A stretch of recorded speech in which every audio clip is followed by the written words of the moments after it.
Puji Tuhan. Mari kita lihat langsung saja firman Tuhan. Ini.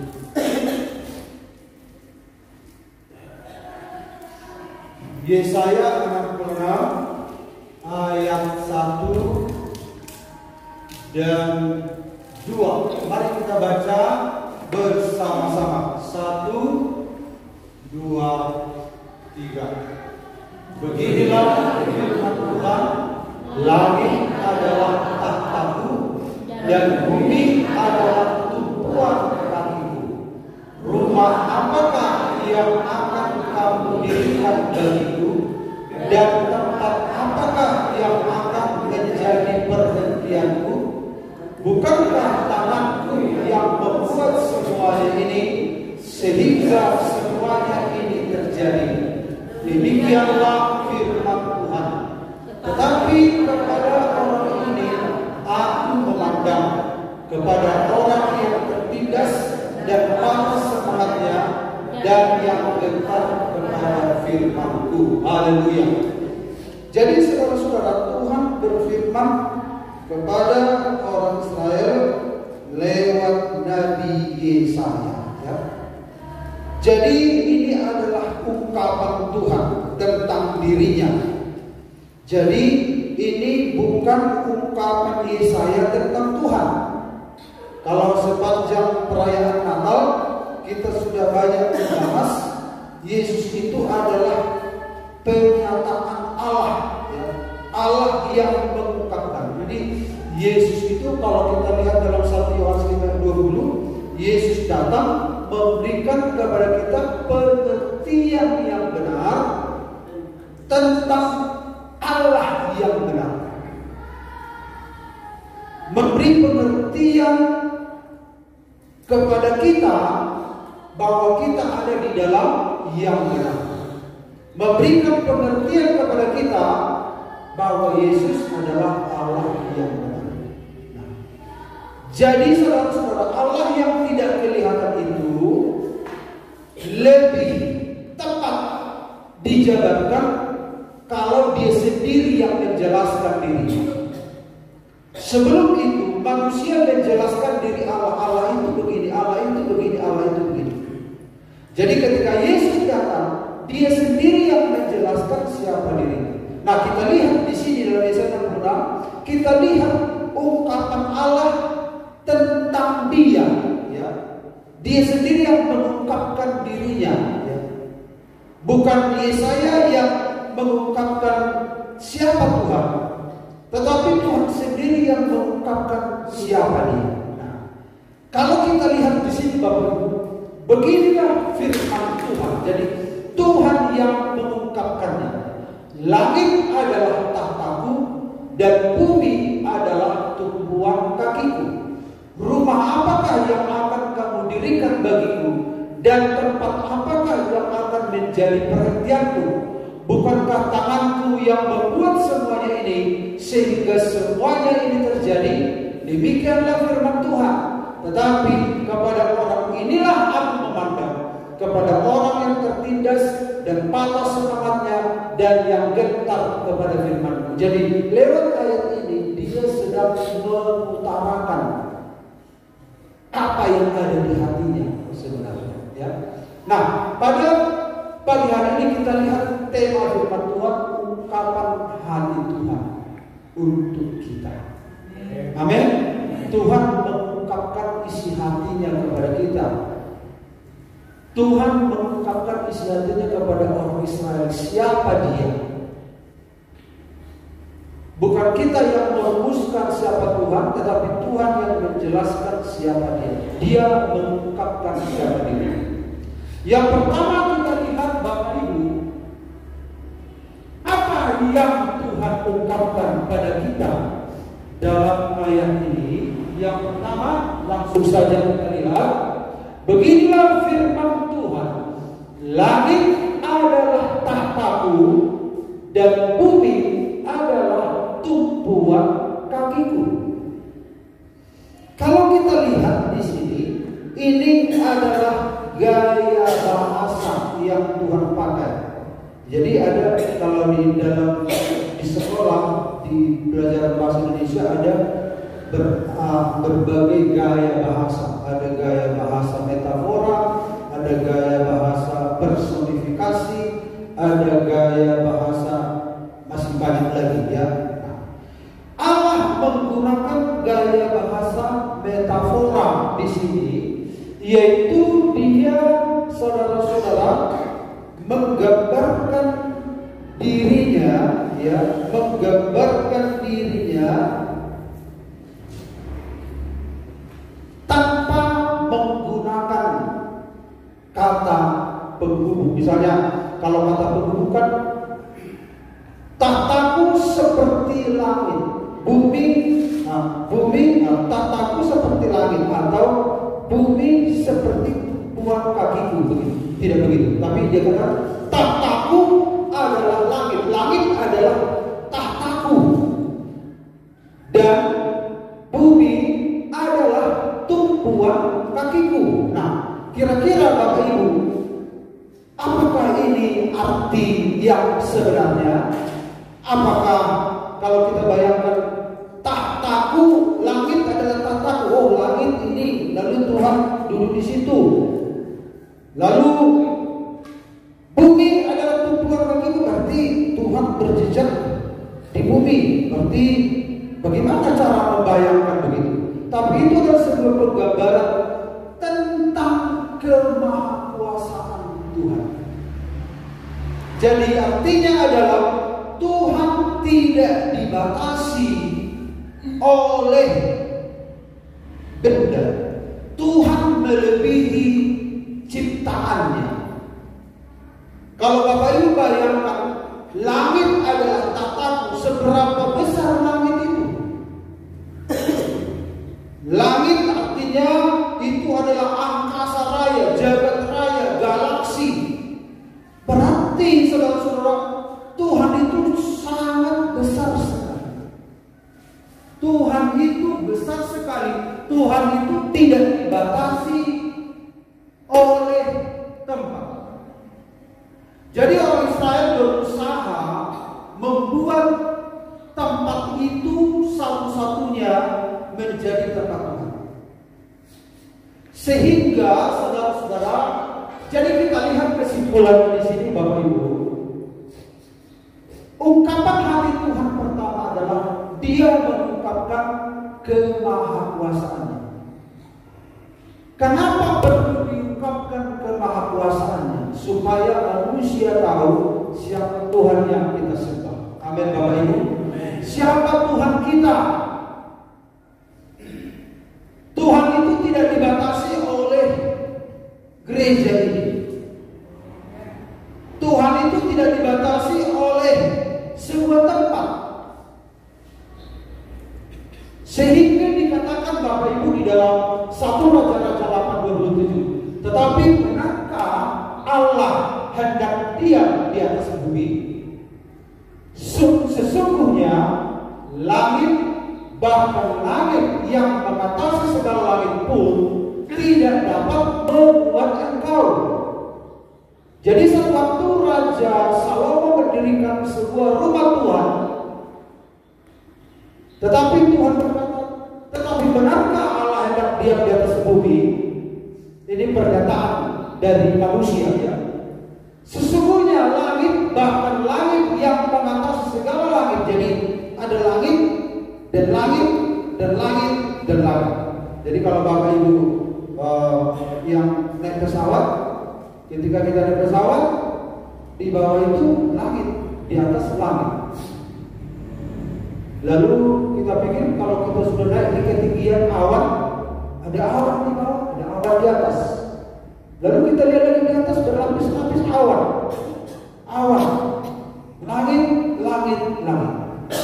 Jadi saudara-saudara, dikatakan bahkan langit yang mengatasi segala langit pun tidak dapat memuat engkau. Tidak bisa memuat, berarti Allah itu Allah yang besar, Allah yang ajaib. Dia adalah roh. Allah itu roh, tidak bisa dijangkau. Tidak ada yang pernah melihat Allah.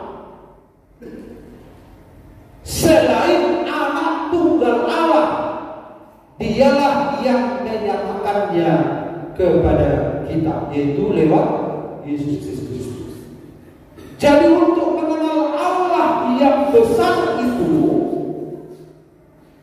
harus lewat Yesus Kristus.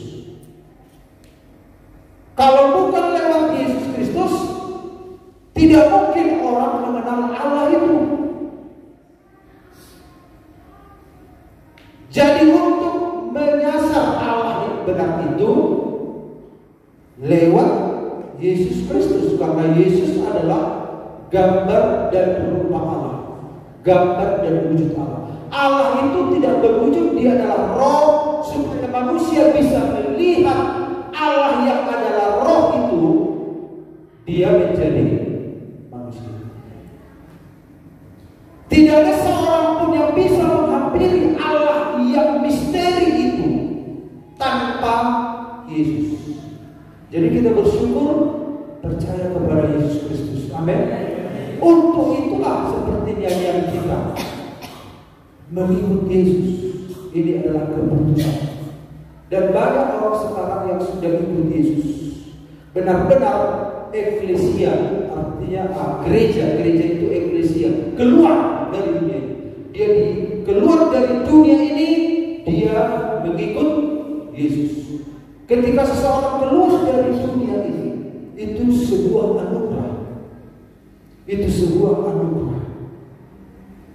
Dia sedang mengikuti Allah yang benar. Amin.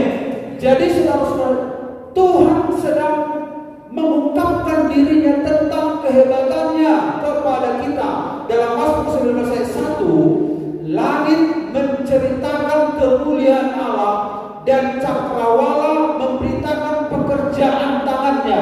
Langit menceritakan kemuliaan Allah.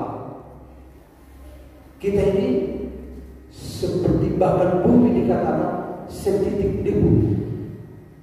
Kalau kita bumi saja setitik debu, apalagi kita. Jadi betapa ajaibnya Tuhan itu, betapa dahsyatnya Tuhan. Makanya yang Tuhan tidak inginkan pada manusia adalah kesombongan. Allah kita itu Allah yang misteri, Allah yang ajaib, Allah yang besar, Allah yang baik. Mengapa Tuhan mengungkapkan dirinya kepada orang Israel? Bisakah orang Israel menalar Tuhan itu?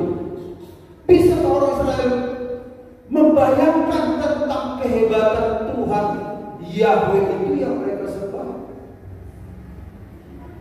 Jadi orang Israel disadarkan oleh Tuhan siapa Tuhan yang mereka sembah. Lalu yang berikut kita lihat Bapak Ibu. Bisa lebih dari perbesar sedikit. Bukankah tanganku yang membuat semuanya ini? Bukankah tanganku yang membuat semuanya ini?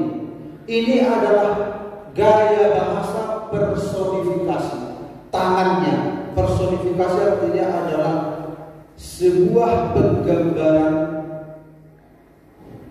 tentang manusia, ya, person itu manusia, gambaran dia menggambarkan, gaya bahasa personifikasi itu menggambarkan sebuah benda atau ide seolah-olah dia manusia gitu. Jadi Tuhan menggambarkan dirinya seperti seorang manusia. Bukankah tanganku yang membuat semuanya ini sehingga semuanya terjadi? Demikianlah firman Tuhan. Tuhan mengungkapkan dirinya, Bapak Ibu, dalam hal karyanya. Tuhan mengungkapkan kepada orang Israel siapa yang menciptakan ini semua. Tadi pertama kita lihat Tuhan menunjukkan dirinya, kebesaran dirinya, yaitu yang tidak terlukiskan, tidak terbayangkan oleh kita. Keajaiban, kebesaran, kedahsyatan Tuhan itu. Sekarang dia ingin mengatakan siapa yang menciptakan ini. Dan dia mengatakan bukankah tanganku yang membuat semuanya ini sehingga semuanya ini terjadi? Jadi saudara-saudara, Tuhan menegaskan siapa asal muasal segala sesuatu. Siapa yang memulai segala sesuatu dan siapa yang mengakhiri segala sesuatu. Dia mengatakan bahwa dia adalah awal dan akhir. Dia adalah alfa dan omega.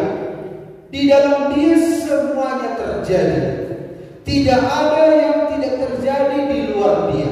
Tidak ada yang memulai segala sesuatu kalau bukan dia yang memulai.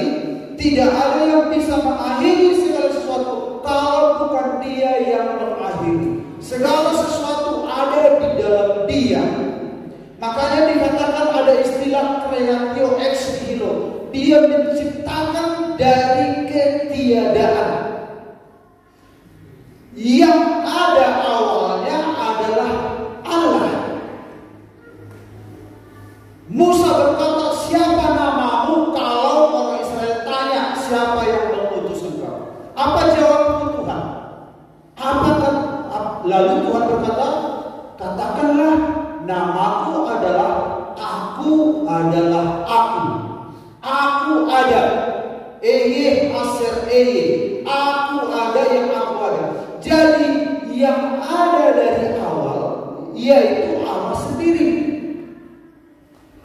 Kenapa ada langit, ada bumi, ada planet, ada segala sesuatu yang ada yang terlihat ini, bahkan yang tidak terlihat, makhluk-makhluk roh. Dari mana itu berasal? Tuhan menciptakan semuanya itu sehingga menjadi ada. Tuhanlah penyebab segala sesuatu. Kausa prima. Dia penyebab pertama.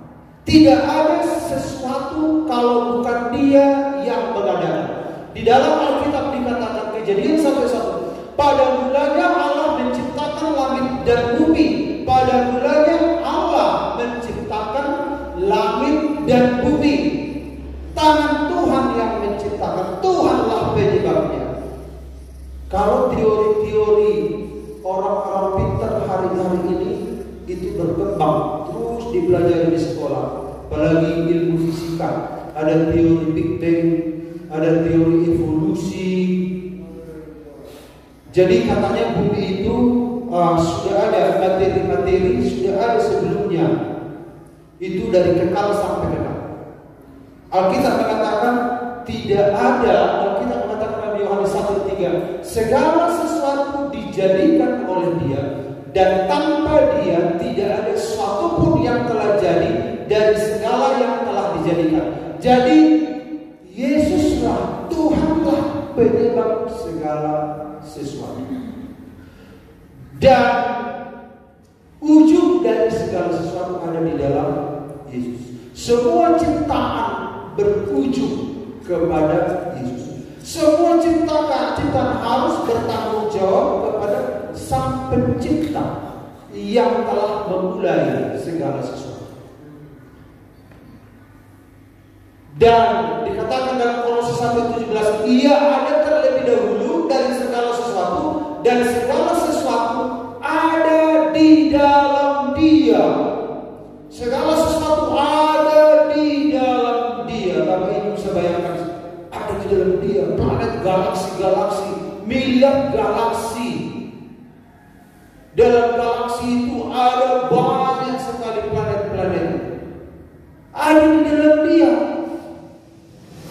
Allah itu, wah, itulah Allah kita. Orang Israel diungkapkan Tuhan siapa dirinya.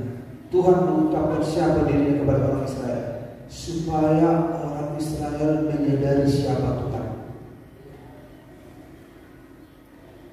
Nah, walaupun Tuhan dikatakan tadi langit adalah tahtamu, jadi Tuhan ingin mengatakan siapa, seberapa hebat Dia. Langit adalah tahtamu, bumi adalah tumpuan kakiku, dan oleh tanganku aku menciptakan segala sesuatu. Tapi Tuhan tidak pernah fokus kepada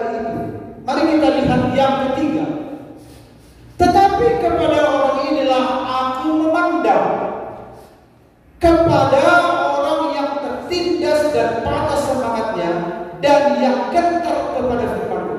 Ternyata saudara-saudara, di balik kebesarannya, di balik karyanya, Tuhan tidak memberikan perhatian khusus tentang karya-karya itu. Dikatakan di sini, tetapi artinya ada perbandingan. Seharusnya kan kehebatan Tuhan, kebesaran Tuhan, karya Tuhan itu menjadi fokus perhatian Tuhan. Tetapi katanya, kepada orang inilah aku memandang. Kata memandang artinya memberi perhatian secara intens, secara konsisten. Dia beri perhatian. Tuhan tidak memberi perhatian kepada planet-planet yang begitu banyak itu, kepada galaksi yang begitu banyak itu. Tuhan tidak berfokus ke situ. Fokusnya adalah kepada manusia. Manusialah fokusnya Tuhan. Fokusnya Tuhan bukan pada benda-benda. Fokusnya Tuhan bukan pada materi. Fokusnya Tuhan adalah pada manusia, karena manusia itu segambar dan serupa dengan Dia. Manusia itu jatuh dalam dosa. Manusia itu menjadi rusak. Akibat dosa adalah kematian. Ada ketakutan, ada kecemasan, ada kekhawatiran, ada patah semangat. Tuhan fokus kepada manusia. Jadi kita lihat di sini ungkapan Tuhan adalah tentang fokus perhatian. Tetapi kepada orang ini aku memandang. Sekian banyak ciptaan Tuhan, tetapi mata Tuhan tertuju kepada manusia. Kenapa kepada manusia mata Tuhan tertuju? Karena manusia itu butuh pemulihan. Manusia itu butuh pertolongan. Manusia itu butuh motivasi. Manusia itu butuh dorongan. Manusia itu butuh keselamatan. Manusia itu sedang bermasalah. Oleh perkataan semua diciptakan. Jadilah langit, jadilah bumi. Tetapi manusia diciptakan dengan tangannya sendiri. Manusia diciptakan begitu rupa. Manusia itu menjadi fokus perhatian Tuhan. Dalam hal apa manusia itu diperhatikan Tuhan? Kepada orang yang tertindas dan patah semangatnya, dan yang gentar kepada firman. Tetapi ternyata Tuhan tidak tertarik, tidak bermegah dengan ciptaan-ciptaan yang hebat itu. Tuhan memusatkan perhatiannya kepada manusia. Tuhan tidak memusatkan perhatian kepada apa yang Bapak Ibu miliki. Tuhan tidak memusatkan perhatiannya kepada apa yang Bapak Ibu capai. Tuhan memusatkan dirinya, perhatiannya kepada dirimu sendiri. Tuhan tidak mati untuk bumi yang telah dikutuk. Tuhan mati untuk saudara dan saya. Amin. Tuhan mati untuk saudara dan saya.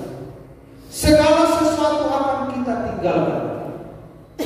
Tetapi orang-orang manusia yang percaya kepadanya, yang diubahkan, yang dipulihkan, itu akan masuk ke dalam kekekalan. Langit dan bumi akan berlalu. Tuhan memikirkan saudara dan saya. Nyanyian kita berkata, ku di tanganmu, ku di hatimu, di pikiranmu, di rencanamu, tak pernah sendiri.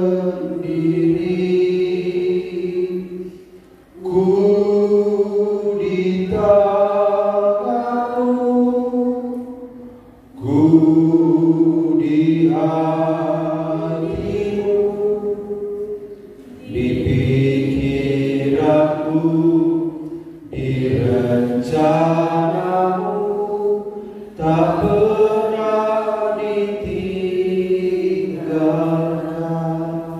Lebih berharga manusia daripada ciptaan yang lain.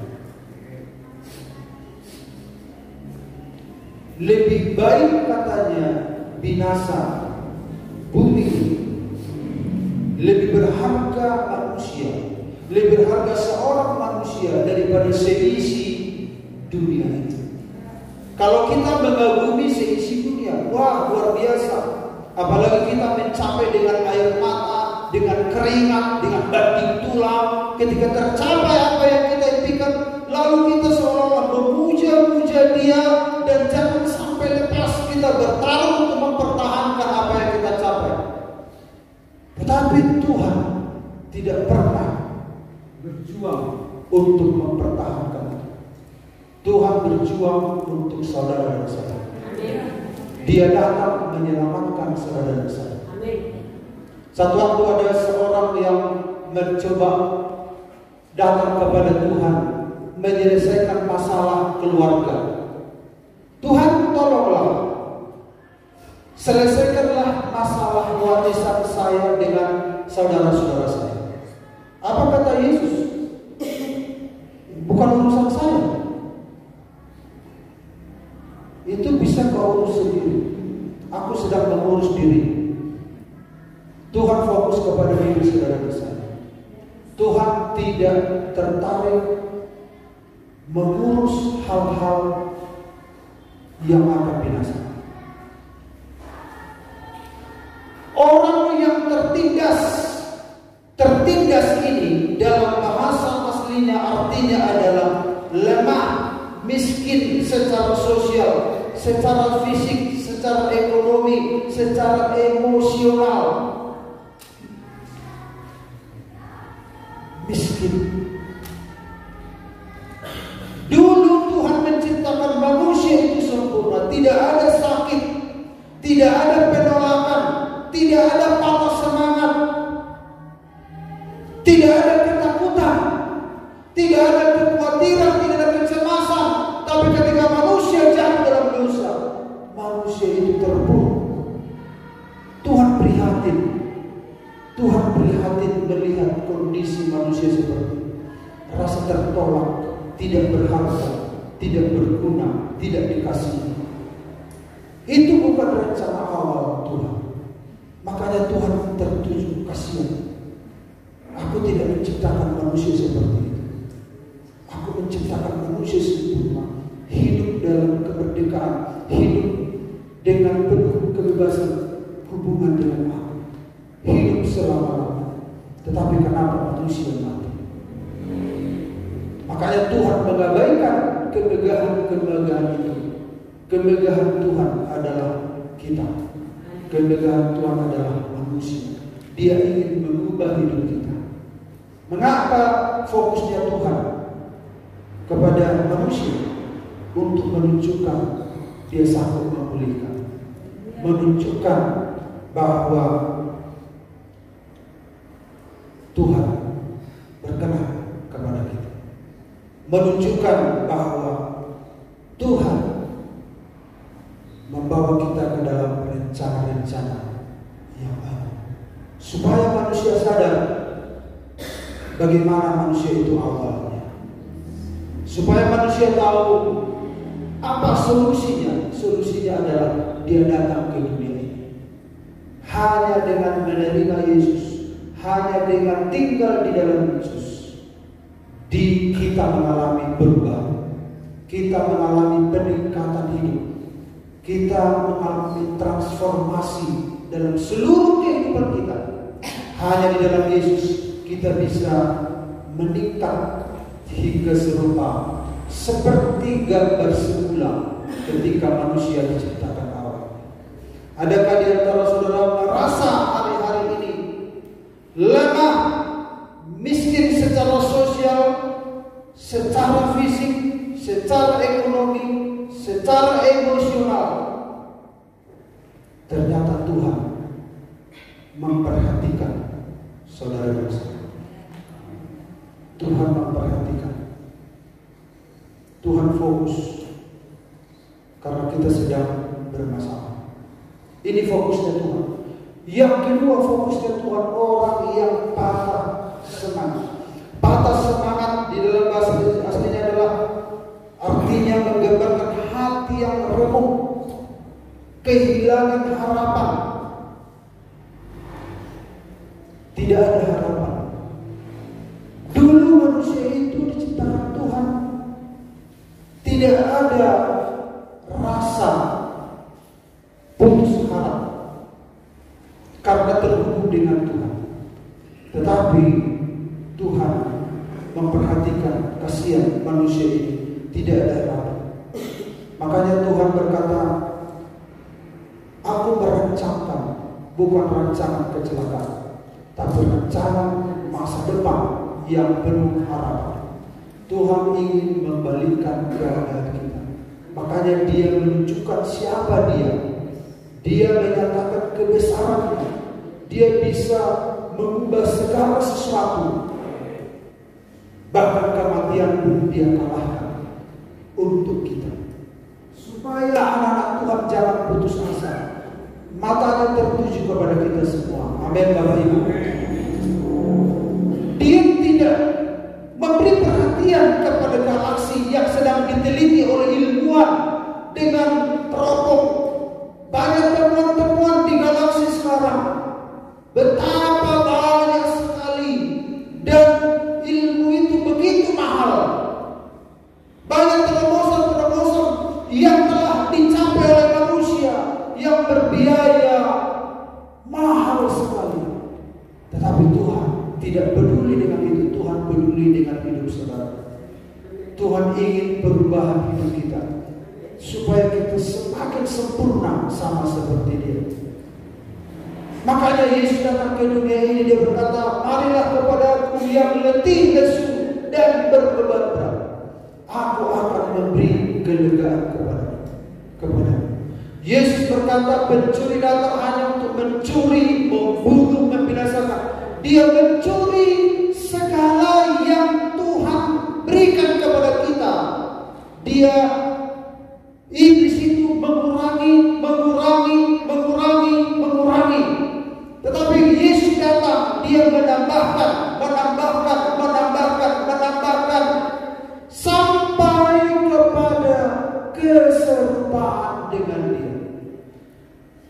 Di dalam Dia ada harapan. Makanya nyanyian anak-anak Tuhan, pengharapanku hanya Yesus saja, yang mati atas perbuatan. Dialah juru selamat dan keselamatan. Yesus harapan jiwa.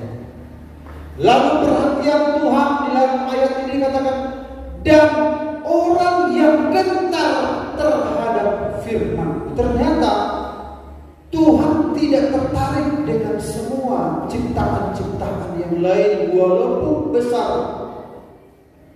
gagah, luar biasa.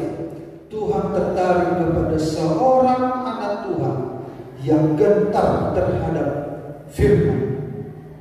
Jadi orang ini menyita perhatian Tuhan. Ciptaan yang lain tidak menyita perhatian Tuhan. Tapi kalau kita gentar terhadap firman Tuhan, Tuhan memperhatikan kita. Gentar di sini merasa hormat, mendalam, taat pada firman Tuhan. Itu sama seperti Nuh. Nuh menarik perhatian Tuhan. Yang lain tidak menarik perhatian. Yang menarik perhatian Tuhan adalah saudara dan saya. Bagaimana saudara bisa bertumbuh dalam Dia? Bagaimana saudara meningkat dalam kekudusan, dalam ketaatan, berubah, mengalami perubahan hidup sehingga serupa dengan Kristus. Itu yang menarik hatinya Tuhan. Tuhan pasti menambahkan segala berkat-berkat bagi kita. Tuhan pasti menambahkan. Tapi Tuhan berkata, carilah dahulu kerajaan Allah dan kebenaran. Benar. Maka segala sesuatu akan ditambahkan kepada. tambahan itu akan diberikan Tuhan. Tetapi untuk berubah, mengalami perubahan hidup, itu menjadi perhatian Tuhan. Karena untuk itulah dia datang ke dunia ini. Dia datang ke dunia ini bukan untuk menambahkan rupiah kepada kita. Dia datang ke dunia ini tujuannya bukan untuk menambahkan supaya gula kita normal atau kolesterol kita normal. Enggak. Jadi ada orang datang kepada Tuhan, kemana mau ke gereja supaya apa? Berobat.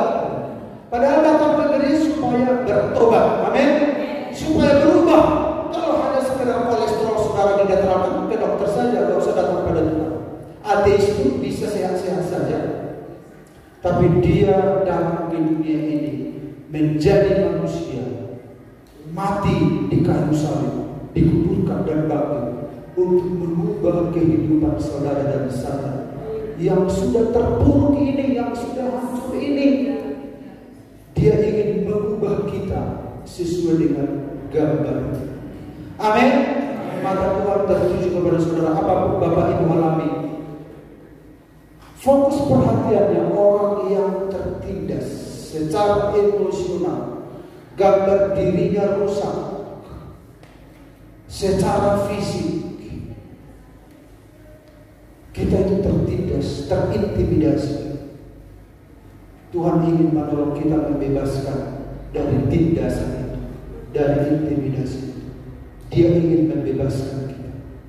Tuhan fokus kepada orang patah semangat yang tidak ada harapan, yang renung. Dan Tuhan fokus kepada orang yang gentar kepada firman. Tuhan melihat Bapak Ibu Saudara sekalian. Dia tadi telah melukiskan tentang siapa dia, siapa yang menciptakan segala sesuatu.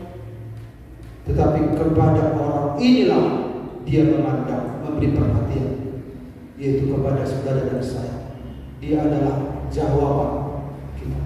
Dia adalah pertolongan kita. Dia ingin memulihkan kita. Dia ingin menolong kita. Bagaimanapun keadaan hidup ini, aku tidak mau kembali sepertinya yang kita. Aku akan terus ikut Tuhan. Amin. Aku akan terus ikut Tuhan. Dan saudara saya akan melihat hal-hal yang ajaib, hal-hal yang luar biasa di hari-hari yang akan datang. Tuhan sedang mengerjakan sesuatu dalam kehidupan kita yang tidak bisa kita pikirkan, yang mungkin tidak bisa masuk akal. Tetapi Allah turut bekerja dalam segala sesuatu, mendatangkan kebaikan bagi orang-orang yang masih Dia. Amin. Puji Tuhan. Pemain musik silakan datang ke depan, kita nyanyikan lagu ini.